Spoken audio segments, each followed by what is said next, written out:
de nuestro libro de Romanos, el libro que tiene más doctrina, el libro más rico en doctrina en todos los libros de la palabra de Dios, el libro más sistemático en cuanto a sus enseñanzas, el libro más profundo en cuanto a su significado teológico. Y vimos ya del versículo 1 al versículo 7. Y vamos en esta mañana, siempre digo noche cuando es de mañana, y cuando es de noche digo de mañana. No sé ni en qué auditorio me encuentro y siempre estoy confundiendo el día. Dice en el versículo 7, en el versículo 6, hemos estudiado los primeros 5 versículos, y dice el versículo 6, entre las cuales estáis también vosotros llamados a ser de Jesucristo. A todos los que estáis en Roma, amados de Dios, llamados a ser santos. Gracia y paz a vosotros de Dios nuestro Padre y del Señor Jesucristo. Primeramente doy gracias a mi Dios, mediante Jesucristo, con respecto a todos vosotros, de que vuestra fe se divulga por todo el mundo. Vamos a ver en el versículo 6, que Pablo, al dirigirles o al enviarles esa carta a los romanos, les dice específicamente qué es el llamamiento que Dios nos ha hecho a todos nosotros. Es muy importante que nosotros comprendamos esto, porque muchas veces cuando la persona no entiende lo que es la vida cristiana, la persona se convierte en una persona religiosa. La persona religiosa es la persona que asiste a una religión, pero sin saber realmente cuál es la voluntad de Dios para su vida, o qué quiere Dios para su vida, o qué cosa es lo que Él tiene que hacer, o los requisitos para vivir esa vida que Dios nos ha llamado a vivir. Entonces, en esta mañana es muy importante que tanto nosotros como los cristianos romanos entendamos que cuando Dios nos llamó, no nos llamó a venir a calentar sillas los domingos. Cuando tú vengas a servir a Jesucristo o cuando tú te conviertes, tú sales de una religión, de unos ídolos para servir al Dios vivo. Pero cuando tú entras y comienzas a caminar en la nueva esfera espiritual, donde Jesucristo es el Rey, eres llamado en primer lugar a pertenecerles a Él. Es por eso que la vida cristiana se compara con el matrimonio. Cuando yo abandoné a mi familia y a mi padre y a mis hijos, a mis hermanos y a mis cuñados, al perro y al gato, dejé todo eso ¿para qué? Para agarrar a una muchacha y agarrarla de la mano, darle un anillo que tiene mi nombre, ella me da su anillo donde simboliza que nos pertenecemos y comenzamos los dos a ser uno y a vivir el uno para el otro. Eso es el matrimonio. Yo soy llamado a pertenecer a mi esposa. Mi cuerpo ya no es mío, su cuerpo ya no es suyo, ella me pertenece totalmente a mí. Pues en la vida cristiana, queridos hermanos, es exactamente igual que el matrimonio. Somos llamados a agarrarnos de la mano del Señor Jesús y ahora nosotros le pertenecemos. Mi casa, mi coche, mi trabajo, mi vestido, mi tiempo, todo es absolutamente de Él. Vean ustedes aquí en este mismo pasaje, cómo se nos dice en 1 Corintios 1:9, solamente denle la vuelta a Romanos, 1 Corintios 1:9 está después de Romanos, donde el apóstol Pablo les dice el mismo pensamiento a la iglesia de Corintio. 1 Corintios 1:9, fiel es Dios. La palabra fiel es la palabra griega que significa digno de confianza. Digno de confianza. Dios es digno de nuestra confianza porque por medio de Él fuimos llamados ¿a qué cosa? A la koinea, o sea, a tener comunión o comunicación con su Hijo Jesucristo.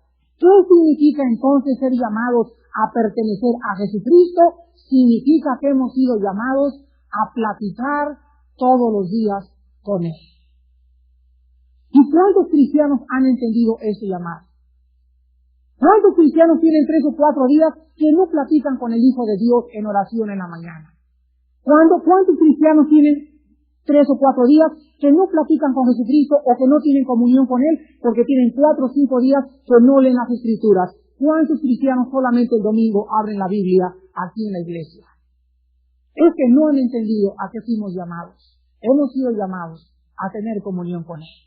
Ahora, ¿por qué es tan importante que nosotros tengamos comunión con Jesucristo? Por la misma razón que es importante que yo tenga comunicación con mi esposa.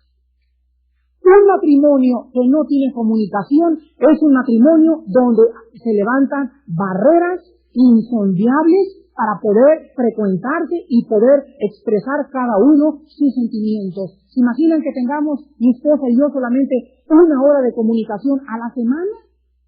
O sea, me voy a las 8 de la mañana o me desayuno y regreso a las 8, no tengo tiempo para platicar con ella. Estoy demasiado cansado. Me acuesto, me levanto y durante toda la semana llega el domingo y le digo, mi vida, de 10 a 12 el domingo puedes decirme todo lo que quieras. ¿Ustedes creen que ese matrimonio va a durar?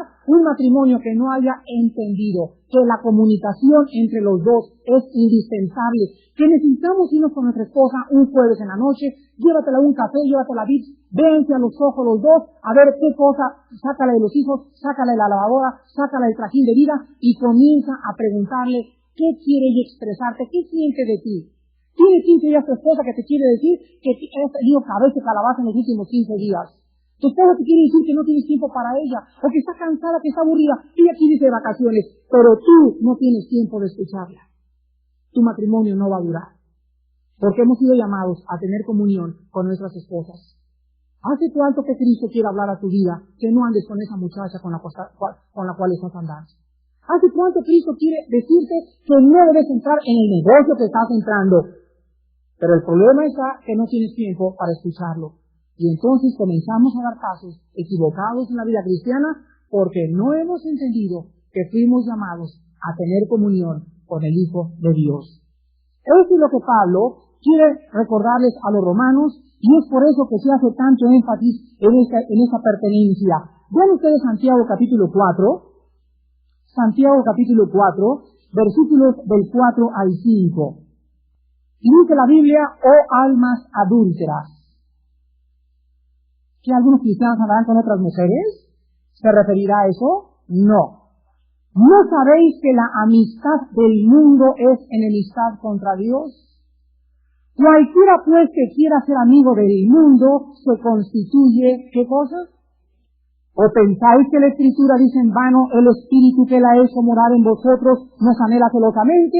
Voy a traducirlo esto. Quiero que ustedes comprendan que cuando Dios trata de representar lo que Él siente, Dios quiere que nosotros sepamos que Él llora, Él siente, Él sufre, Él ama. El Dios de la Biblia tiene sentimientos. Y para que nosotros comprendamos el sufrimiento que Él tiene, cuando un cristiano tiene 4 o 5 días de no tener tiempo de leer las Escrituras, nos compara a Dios el adulterio espiritual con el adulterio físico. Vamos a traducirlo de esta manera, el versículo 4. Y aquí está mi esposa hablando. Oh Armando, alma adúltera, ¿no sabes que la amistad con esa muchacha es enemistad contra mí? Si te quieres ser amigo de esa muchacha, te constituyes en mi enemigo. ¿O no entiendes, Armando, que yo te anhelo celosamente? ¿Se imaginan que todos los días mi esposa me vea con una muchacha del brazo? ¿Qué va a pensar? Está bien, ahí la lleva. Pobrecito, lo merece. Por dentro va a sentir, por acá poner cara así, y por dentro va a estar que le quiebra el corazón, que le hable la alma.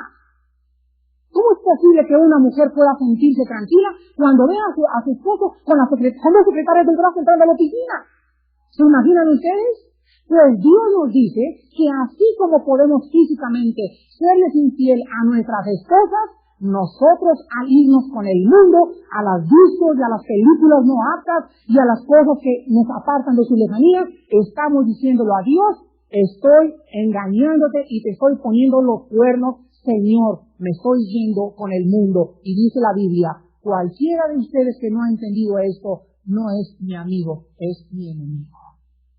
Ahora, ¿qué significa ser amigo del mundo? ¿Será posible que nos tengamos que salir del mundo e irnos a un castillo y dejarnos las barbas largas para poder agradar a Dios? ¿Ustedes creen que a eso significa? ¿Qué significa pues en esta mañana entender que somos llamados a pertenecer a Cristo y que no podemos constituirnos amigos del mundo? Vean 1 Juan capítulo 2. Denle la vuelta a Santiago, sigue Pedro y después Juan. Y vamos a dejar que la Biblia nos explique qué cosa es amar al mundo. Porque estamos en el mundo. Cristo dijo, Padre, no te pido que los saques del mundo, sino que los guardes del mal.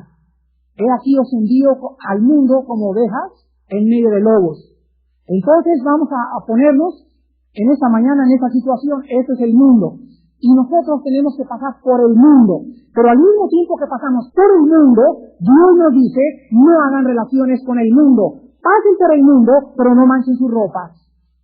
Tengo que trabajar, tengo que ir al mundo, tengo que ir aquí, tengo que ir por allá, pero Dios quiere que nosotros entendamos qué significa cuando nosotros nos comenzamos a mezclar o a hacer negocios con el mundo en el área espiritual. Y esto lo explica el apóstol Juan en su primera carta, en el capítulo 2, versículo 15 al 17. Y Juan repite lo mismo: no améis al mundo ni las cosas que están en el mundo. Si nos frenamos aquí podemos pensar, hay árboles en el mundo, ¿no es cierto? Hay bosques en el mundo. ¿Ven por qué muchas personas creen en el ascetismo? Los ascetas son las personas que tienen que salirse del mundo, se van a un convento, se cortan el pelo o se enredan así y se ponen así trajes por todos lados y andan así, no hablan para nada ni salen de las puertas del convento. Ellos no han interpretado correctamente la Biblia, porque Dios no quiere que hagamos eso. Entonces, ¿qué quiere, Señor? Explícanos. Y dice más adelante el apóstol Juan: si alguno ama al mundo, el amor del Padre no está en él. ¿Saben qué significa esto? Vamos, antes de entrar y explicar qué cosa es la amistad del mundo, a decir lo siguiente. Quiero decirles lo que la Biblia dice en esta mañana. Cualquiera de ustedes que se diga cristiano y que venga a esta iglesia o a cualquier otra iglesia, cualquiera de ustedes que se diga cristiano y tenga 3 o 4 años ya en Cristo y siga en el mundo, en las cosas que vamos a ver ahorita, no es nacido de nuevo. Si alguno ama al mundo, el amor del Padre no está en él. Y en el capítulo 4 dice, y en esto sabemos que somos de Dios, si amamos a nuestros hermanos, Dios es amor, y el que no ama no conoce a Dios.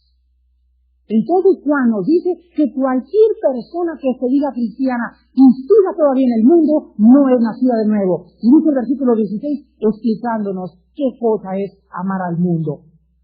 Porque todo lo que hay en el mundo, los árboles dicen, la carretera Cuernavaca dice, eso dice, los deseos de la carne, los deseos de los ojos y la vanagloria de la vida. Esto no proviene del Padre, esto proviene del mundo. Y el mundo pasa y sus deseos, pero el que hace la voluntad de Dios permanece para siempre. ¿Qué significa entonces cometer adulterio en el mundo? ¿Qué significa amar al mundo? Significa, en primer lugar, que el mundo tiene un espectáculo de diversiones listos para poder engañar a los mismos cristianos. Si no proviene del Padre, ¿de quién proviene? Muy bien, del príncipe de las tinieblas. Él le ofreció a Cristo y le dijo, todo esto te doy si te hincas y postrado me adoras. Cuando Satanás le ofreció el mundo, o las cosas del mundo, y todos los bikinis, y todas las vegas, y todos los negocios, y todos los abrigos de pieles, y todos los Mercedes-Benz, y todo aquello que el mundo ama, Cristo no se lo negó y reconoció que Él está detrás de todas estas cosas. Entonces los deseos de los ojos, nos dice la Biblia, que todo el pecado entra siempre o principalmente por medio de los ojos. ¿Cuáles son los deseos de los ojos? Pasa una señora, le voy a poner un ejemplo. Su esposo gana 100,000 pesos mensuales y pasan por Plaza Satélite y hay un vestido de 60,000 pesos y le hacen así los ojos a la señora y se paran el vidrio y lo ve, y lo ve, y lo ve, y lo ve, y el esposo, oye mijita, vámonos, oye, ¿qué me gustaría este abrigo? Mijita, pero y me lo insinué, tú sabes que tendría que trabajar 2 años para comprártelo y me lo compres. Y en ese momento ella ha sido cautivada por los ojos de aquel, por sus ojos por el abrigo, y comienza a trabajar su cerebro y a producir deseos pecaminosos. ¿Es pecaminoso, es pecado desear un abrigo de piel? Claro que no, sí tiene para comprarlo, pero si uno no tiene para comprarlo, se convierte en un deseo o una obsesión prohibida. Y entonces tú comienzas a hacer que tu esposo se sienta un fracasado. Fíjate el sentido del hombre. Cuando el hombre se da cuenta que no puede comprarle a su esposa aquello que él sabe que su esposa anhela, nos sentimos fracasados. Es como el niño que viene y te dice, papá, cómprame ese juguete. Y tú le dices, hijito, no te lo puedo comprar porque no tengo dinero. ¿No es verdad que nos sentimos mal? quisiéramos comprarle ese juguete a nuestro niño, pero ¿por qué nos hemos de sentir mal? Sencillamente no es pecado ser pobre, ¿o sí? Pero esa mujer ha caído presa del mundo. ¿Cuántas de ustedes siguen teniendo ahí en su casa revistas de modas y abrigos de pieles y vestidos y la última moda? Eso es amar al mundo. Dios quiere que tengas 5 o 6 vestidos buenos, mi hermana, muy decentes, que tengas un vestido para ir, pero de eso hacer una obsesión de los vestidos, ahí se convierte en un pecado. Ahora los hombres, pasan los hombres por la Chrysler o por la Volkswagen. Nuevo Corsa. Y el señor gana 300,000 pesos. Y queda viéndosela al coche. Y se le queda viendo y se le queda viendo. El coche se convierte en una obsesión y él dice, necesito comprar un coche. Y trae un coche que a lo mejor le puede arreglar la máquina y le sigue dando el mismo servicio. Pero a él ha sido obsesionado por tener un coche nuevo. Se convierte en un deseo prohibido y gasta el dinero, se endroga y Dios no quiere que nosotros tengamos drogas ni deudas y en ese momento has hecho amistad con el mundo. Los deseos de los ojos. Todo aquello que trae nuestra mirada y que entra a mi cerebro porque es resultado de mi corazón. Ahora en segundo lugar dice el apóstol Juan que no solamente el mundo nos atrae por medio de los ojos, sino que también nos atrae por medio de la carne, los deseos de la carne. ¿Cuántos cristianos hay en esta mañana que estén comprando revistas pornográficas? No me levanten la mano. ¿Cuántos cristianos hay que tienen su videocasetera y les gusta rentar películas pornográficas? Cuando un cristiano, o por lo menos que se diga cristiano, tenga 2 o 3 años en Cristo, y él esté obsesionado con el sexo y comprando revistas pornográficas y yendo a ver películas pornográficas y comiéndose a sus secretarias o comiéndose a las hermanitas que andan por aquí en la iglesia, ese cristiano está amistado con el mundo. Porque ese deseo de esa carne es prohibido. Dios te dice, yo te he dado una compañera para que sea la compañera de tu juventud. A ella le tienes que ser fiel y los deseos de tu corazón y de tu carne tienen que ser para ella. Ya vimos que cuando algún cristiano ve a una mujer aquí mismo en la congregación que le gusta y no es su esposa o no es su novia, en ese momento dile a Cristo, lávame con tu sangre. Y quítame este pensamiento y esa mujer está preciosa y es un panquecito marinela. Pero yo no puedo darme el lujo de que se convierta en una obsesión en mi corazón. Porque en ese momento te llegan a dominar los deseos de la carne y has caído entrampado en los deseos del mundo. Has hecho amistad con el mundo. Yo conocí a un hermano hace 4 años que estaba predicando en una campaña en Monterrey y me dio un aventón después de la campaña a mi hotel. Y me acuerdo que se bajó a cargar gasolina y no sé por qué salían unos periódicos debajo del asiento de su coche y debajo de su coche, en medio del periódico, traía una revista pornográfica y acababa de predicar. Ahí traía la revista pornográfica debajo del coche y acababa de dar un mensaje en una iglesia. ¿Qué creen ustedes que hice, verdad? Después de que él regresó y se subió al coche. Le di una exhortada, pero muy buena. Y le dije, ¿verdad? Tú, hermano, estás viviendo en el pecado. Y te has convertido en un hipócrita del evangelio, porque aquí te paras y predicas una cosa y en tu vida práctica estás haciendo otra cosa. La Biblia dice, sean santos, porque yo soy santo, dice el Señor. Los deseos de la carne. Y ahorita el problema en la juventud es el deseo de la carne. Satanás sabe que los jóvenes al entrar a los 13, 14 años de edad comienzan a sentirse ¿qué cosa? Atraídos por el impulso sexual. Y todos los jóvenes están buscando tratar de salir con su novio o con su novia para acariciarse y para besarse. Y cuando los jóvenes cristianos comienzan a tener esta clase de amistades, o ir a esta clase de fiestas, o esta clase de películas, han caído en la trampa del mundo, en la obsesión de los deseos de la carne. Y dice Juan en último lugar qué cosa es amar al mundo. No solamente es ser obsesionado por los deseos de los ojos y de la carne, sino que dice también y la vanagloria de la vida. ¿Saben ustedes qué significa la vanagloria de la vida? Cualquier deseo de ser popular, famoso, aplaudido, cualquier deseo de tener poder, cualquier deseo de reconocimiento, se llama vanagloria de la vida. El mundo te ofrece ser popular, el mundo te ofrece llegar a ser una figura, una estrella, ser Miss México, ser el presidente de aquí, el presidente para allá. ¿Hay algo de malo en eso? ¿Hay algo de malo que una muchacha sea Miss México? ¿Podrían alguien contestar, ¿hay algo de malo que una muchacha entre a un concurso en Miss México? La respuesta es, depende en dónde.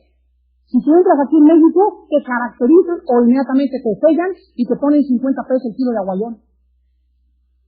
Te vendes en el mercado. Si vas a Estados Unidos, por ejemplo, a New California, estás también en problemas gravísimos porque has penetrado en un mundo donde el 80% de los tratantes de blancas en California manejan a través de Miss Estado California.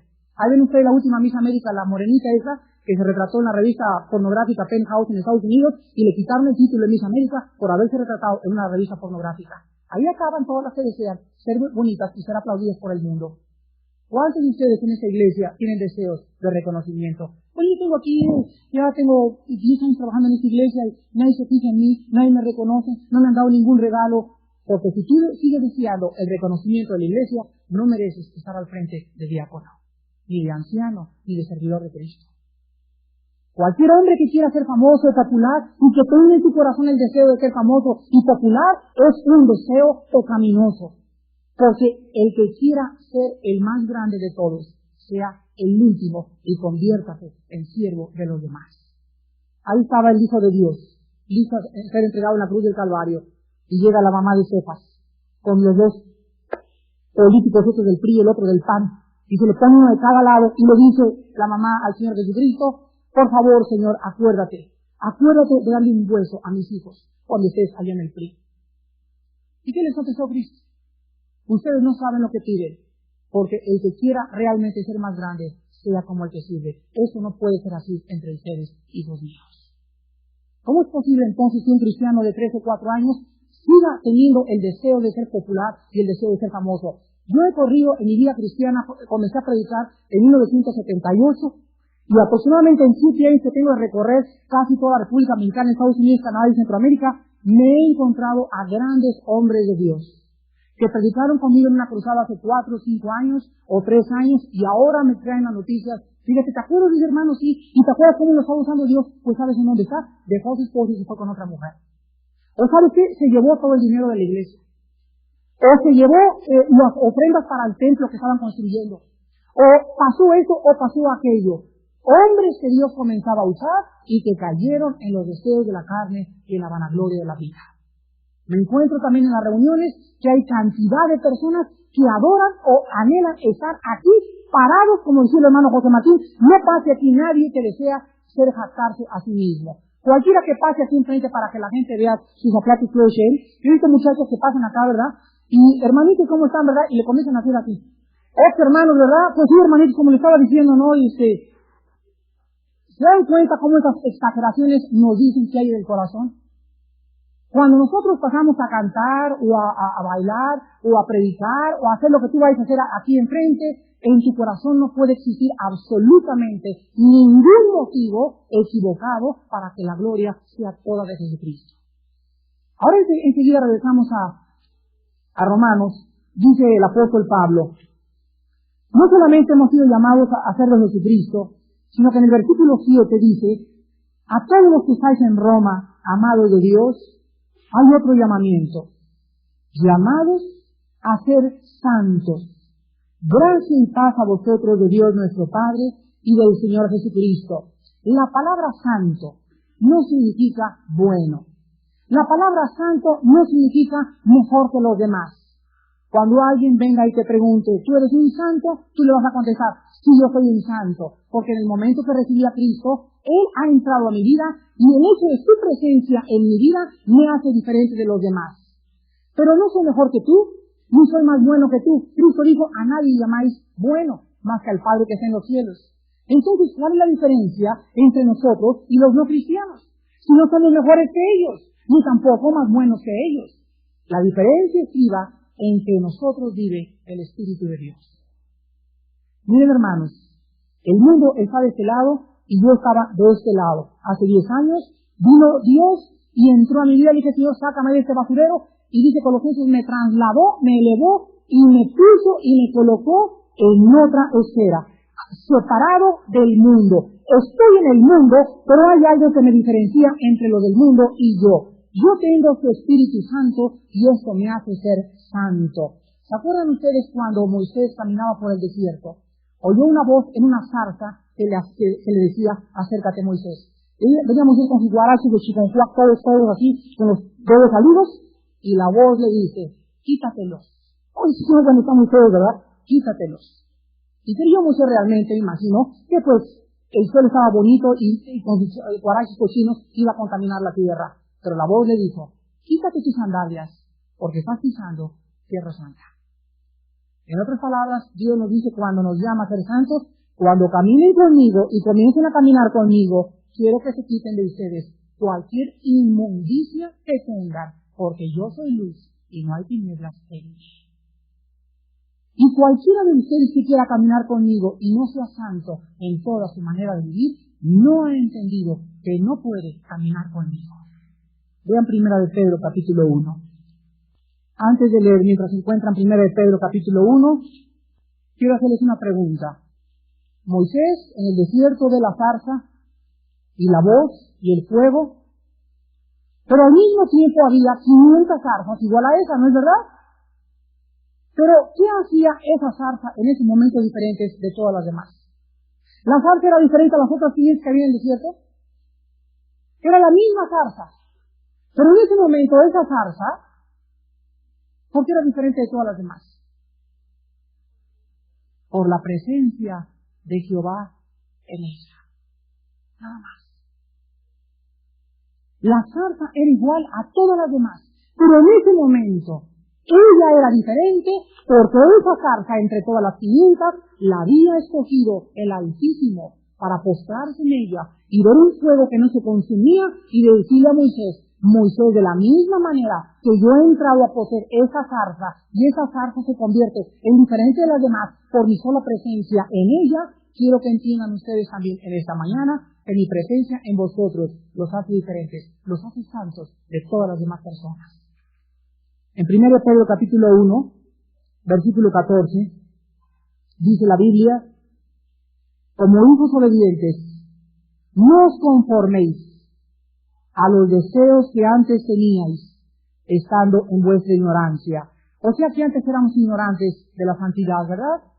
Antes éramos ignorantes que a Dios no le gustaba que yo me fuera a fornicar con una muchacha, que yo me tomara una cerveza en la noche, que yo me fuera a ver esa película pornográfica.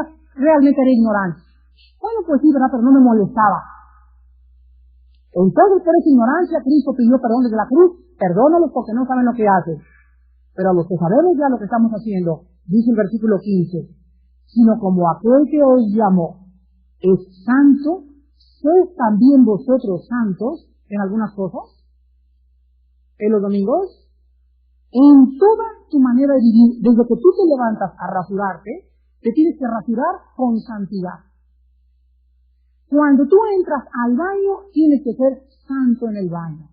Cuando tú sales y te pones tu traje, te vistes con santidad. Cuando caminas en la calle, caminas separado de los demás. Cuando caminas en tu trabajo, tu mente es santa, porque es diferente y separada de los pensamientos que tienen tus demás compañeros en tu oficina. Tus pensamientos con tus secretarias son puros, son limpios. Los pensamientos de las mujeres que van en la calle son puros, son limpios. Eres santo en toda tu manera de vivir. Y cuando tu santidad es interior, Dios te abre las puertas del cielo y te dice, ahora has comprendido para qué cosa te he llamado. Ninguna persona en esa iglesia va a poder prosperar en su vida espiritual hasta que no comprenda que hemos sido llamados a ser diferentes de los demás. ¿Por qué creen que las mujeres tienen que vestirse como mujeres cristianas? ¿Por qué creen que les decimos no vengan en pantalones a la iglesia, hermanitas, por favor? Se los explicamos. ¿Y qué es malo de los pantalones? No es eso, es que mira, las muchachas del mundo visten con los pantalones que tú tienes, entonces ella se pregunta, ¿cuál es la diferencia entre tú y yo? Pero cuando te ven que ellas traen pantalones apretados así, como se los ponen con calzadores ahora, y tú siempre con tu faldita y tus pantalones aguados, inmediatamente, ¿qué crees que vas a proyectar? Vas a proyectar algo diferente en tu clase, en tu escuela, en tu oficina, en donde quiera que trabajas. Te van a llamar mochilona, religiosa, santa, etcétera, etcétera. Pero en ese momento, tú has demostrado que eres diferente a todos los demás. Aquí no sé si hay se les escapó un niño de la escuela dominical. Hay un niño santo, separado y diferente de los demás. El que nosotros le decimos a alguien gracia y paz. La gracia es el estado en que estamos viviendo, pero la paz de Dios es diferente a la gracia. Vean ustedes Romanos capítulo 5, versículo 1. Romanos 5:1. Y veamos en primer lugar cuál es el primer paso para poder entrar a esta paz. Nunca le digan ustedes a persona no cristiana, vete en paz porque no se va a ir. Ni tampoco le digan a uno no cristiano, la gracia y la paz sea con ustedes en este hogar, porque es una mentira. Esto es un deseo solamente a los que son hijos de Dios. Porque ninguna persona que no sea cristiana puede tener ni la gracia ni la paz del Señor. ¿Cómo podemos recibir la paz de Dios? Dice capítulo 5, versículo 1. Justificados pues por la fe. ¿Tenemos qué cosa? Paz para con Dios. No dice tenemos la paz de Dios. Quiero que noten ese prefijo. Dice paz para con Dios. No dice la paz de Dios. Por medio de nuestro Señor Jesucristo. Les voy a explicar esto. Estamos en esa línea, los no cristianos, y en aquella línea están los cristianos. Mi problema, cuando yo estoy mirando hacia el cielo, y estoy mirando a mi prójimo, mi problema con mi cuñada, con mi suegra y con mi esposa, es que estamos peleando constantemente. Entonces, para que yo tenga paz con mi prójimo, para que yo tenga paz con mi esposa, para que yo tenga paz con mis hijos, necesito primero hacer la paz con Dios. Cuando yo haga la paz con Dios, entonces mi línea horizontal podrá manifestar la paz de Dios con mi prójimo. El hombre no tiene paz entre sí mismo porque no tiene paz para con Dios. Muy bien, yo vengo a Dios y digo, Padre, te pido que entres a mi vida, te necesito. En ese momento, yo hice la paz con Él, ya no soy su enemigo. ¿Correcto? Él tampoco es mi enemigo ya. Ahora nos damos la mano, Dios, gracias, me agarra y me pone en el lado de los santos y de ahí en adelante me dice Armando, ahora que ya no eres mi enemigo, quiero que camines en la vida durante los pocos días que te quedan de vida y que tengas paz, hermano. Quiero que en medio de tus tristezas, de la muerte de tus hijos, de la quiebra de tu trabajo, de los temblores, quiero que mi pueblo sea gobernado con la paz. ¿Por qué quieres eso para con nosotros, Señor? En primer lugar, porque la paz es el símbolo de la felicidad. En esa mañana no puede haber nadie feliz que no tenga paz. Tu corazón te engaña. Si no hay una paz dominando tus pensamientos y tu corazón profundamente, esa paz que te dice, todo está bien, Él está al control, no tengas miedo, estoy contigo hasta el final de los siglos. Esa confianza que te hace salir al mundo y verlo con otra perspectiva, tú no eres feliz. Vean Isaías capítulo 26. Entonces, una cosa es la paz de Dios y otra cosa es la paz con Dios. La paz con Dios la recibimos cuando recibimos a Cristo, pero la paz de Dios la necesitamos experimentar todos los días. Dice en Isaías 26, versículo 3, el secreto de la felicidad. ¿Y cómo puedes obtener esa felicidad? 26:3. Tú guardarás en completa paz. ¿Saben cuál es la completa paz? Es el pajarito que está en un nido y una cascada está cayendo junto con él. Es un ruido ensordecedor, pero el pajarito está dormido en su nidito. Y cae la cascada junto y es un ruiderazo tremendo, pero el pajarito está dormido. Amigos, eso es paz. Es estar junto a problemas que están cayendo como cascadas. ¿Y el pajarito por qué está dormido? Porque sabe que a él no le tocará. Este es el secreto. Tú guardarás en completa paz, así que vas a llegar a pensar que estás loca. Hoy no estaré loco no me estaré volviendo un cínico, no me estaré volviendo un conchudo. Es todo lo que está pasando y aquí yo como si nada. No, hermano, es que es una paz que sobrepasa el entendimiento. Dice la Biblia es completa. Pero dice, ¿a quién se la da? A aquel cuyo pensamiento en ti persevera. ¿Cuál es el secreto para caminar en esta vida con esa paz total y absoluta que gobierna mi corazón y mis pensamientos? ¿Cuál es el secreto? ¿Perdón? Perseverar en Él. ¿Qué significa perseverar en Él? Venir a su palabra todos los días, orar todos los días con Él, meditar su palabra, conocerle su palabra, levantarme en la mañana. A mí les voy a enseñar a orar con la Biblia. Levántense los que no sepan cómo orar en la mañana, abran el Salmo 23. Abran el Salmo 23. Les voy a enseñar cómo pueden orar ustedes con la Biblia. Los que no saben orar con la Biblia. A veces nos levantamos y no sabemos ni qué decirle a Dios. Escuchen. Vamos a orar el Salmo 23. Y fíjense cómo podemos aprender a orar con la Biblia. Versículo 1. Jehová es mi pastor, nada me faltará. Jehová es mi pastor, nada me faltará. Te hincas y le dices, Padre Santo, que estás en el cielo.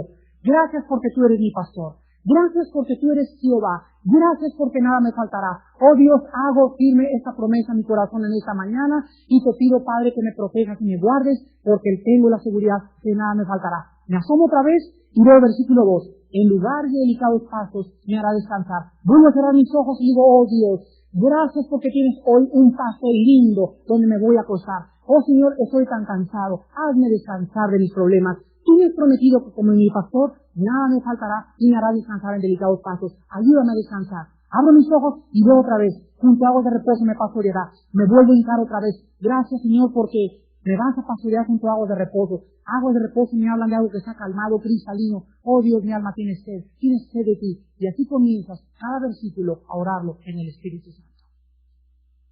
¿Qué aprendieron a orar con la Biblia ustedes? Todo cristiano tiene que levantarse en la mañana y poner la Biblia así en tu cojín, la recargas en tu cama, te hincas y vamos a ver el versículo, el capítulo 26 de Salmos, otro ejemplo. Capítulo 26. Júzgame, oh Jehová, porque yo en mi integridad he andado, he confiado a sí mismo en Jehová sin titubear. Me hinco y le pido, Padre Santo, gracias porque tú eres mi juez, no hay nada que no vayas a juzgar, y sin titubear, sin pensarlo y decirlo 2 veces, tú, Señor, me darás conforme a mis obras. Versículo 2, escudriñame, oh Jehová, y pruébame. Me hinco otra vez y con mi Biblia enfrente le digo, oh Padre, con mis ojos escudriñame, Señor, y pruébame. Ve qué pecados hay en mi corazón. Dime en qué te he fallado el día de ayer. Y así comienzo a aprender a orar con la palabra de Dios. ¿Para qué creen ustedes que nos pueda dar la Biblia? Para que fuera nuestro modelo de oración. Pero los cristianos no saben orar con la Biblia. Se hincan y pues no me vienen al pensamiento, hermano. Pon tu Biblia en la mañana en los salmos. Yo les recomiendo los salmos porque los salmos es la expresión del alma en depresión, el alma perseguida de David, expresando lo que sentía a Dios. Y cuando tú te apoderas de los pensamientos del Espíritu Santo en los salmos y los haces tuyos, te identificas con David y comienzas a conocer a Dios. Pero si tú no tienes esa práctica, ¿cómo puedes tener paz? No me extraña tu condición en esta tarde. Vean ahora Filipenses capítulo 4, Filipenses capítulo 4, versículos 6 y 7. Es hora que comiencen a aprender a orar con la Biblia, hermanos. Filipenses 4, del 6 al 7. ¿Qué es lo que nos hace vivir infelices? Los afanes, ¿no es cierto? Las preocupaciones. ¿Están ustedes de acuerdo que si no tuviéramos preocupaciones seríamos felices? ¿Están de acuerdo en eso?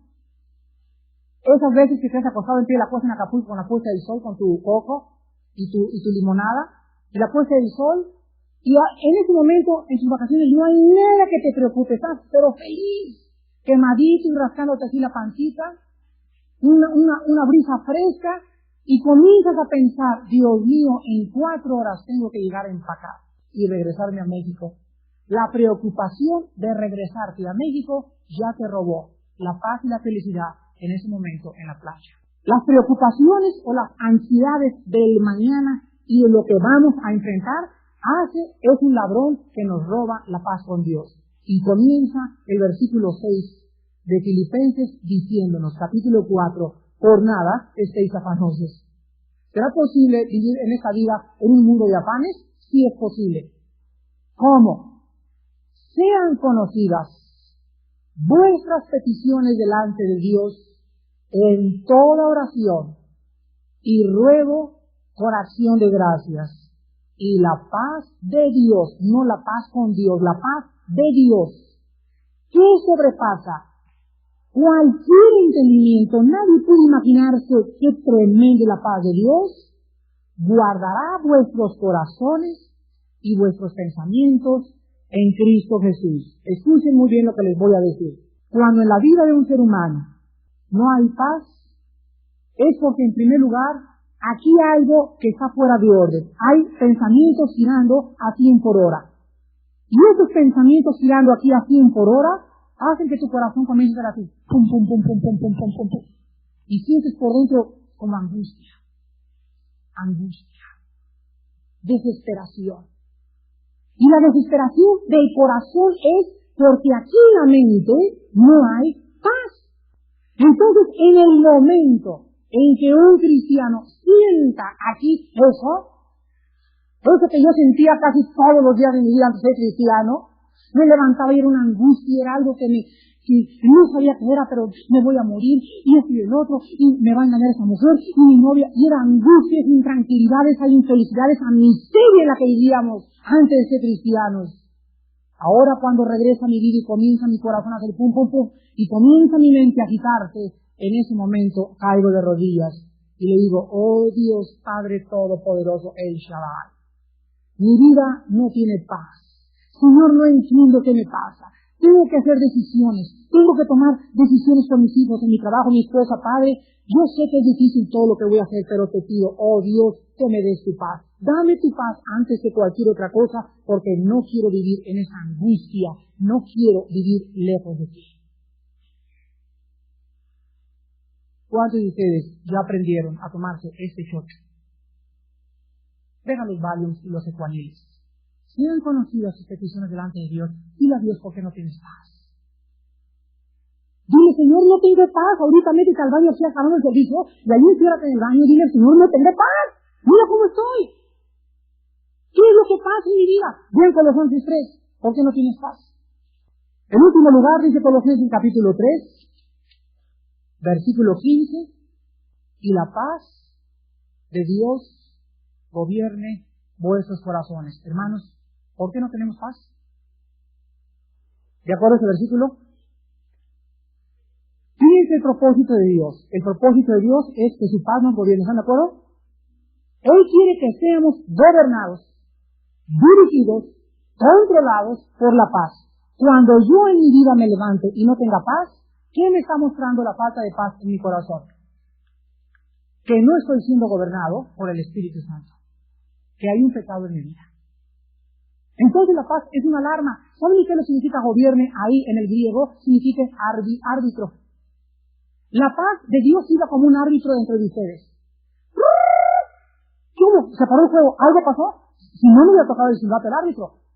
En el momento que no tengas paz, te está tocando el Espíritu Santo un silbato para que te frenes. Y comiences a pensar y a reflexionar por qué no tienes paz. ¿Cuál fue tu última jugada? ¿Metiste el pie? ¿Offside? ¿Tramposo? ¿Pateaste? ¿Foul? Pero tú no puedes seguir jugando. Tiene que haber un penalti, un castigo. Y si nosotros confesamos nuestros pecados, Él es fiel y justo para perdonarnos y limpiarnos de toda maldad. Hermanos, que salgamos este domingo gobernados por la paz. Y si alguien en esta mañana no tiene esta paz, es porque no tiene comunión con Dios, porque está viviendo en pecado, porque la voluntad de Dios para con nosotros en esta mañana es que su gracia y su paz nos gobiernen. Oremos.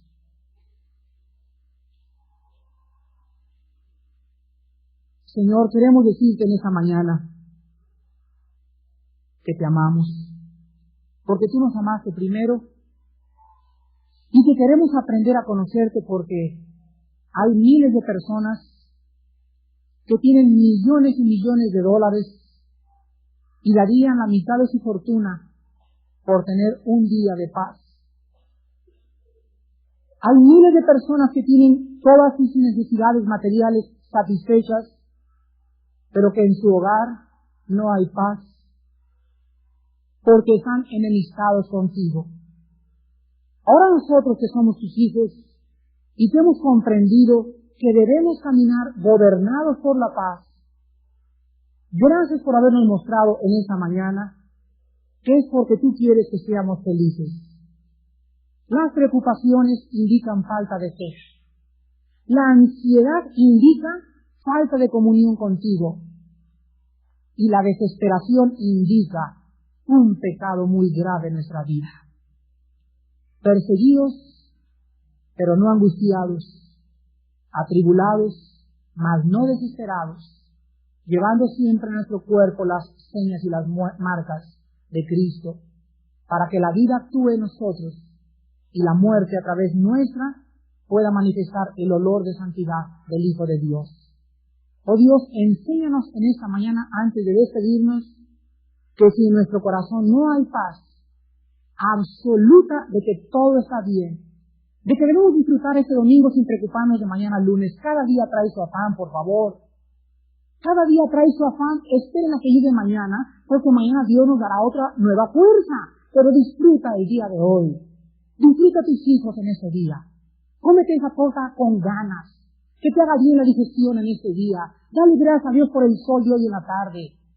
Vive con paz, hermano, porque esa paz es la que Dios anhela que tu alma tenga.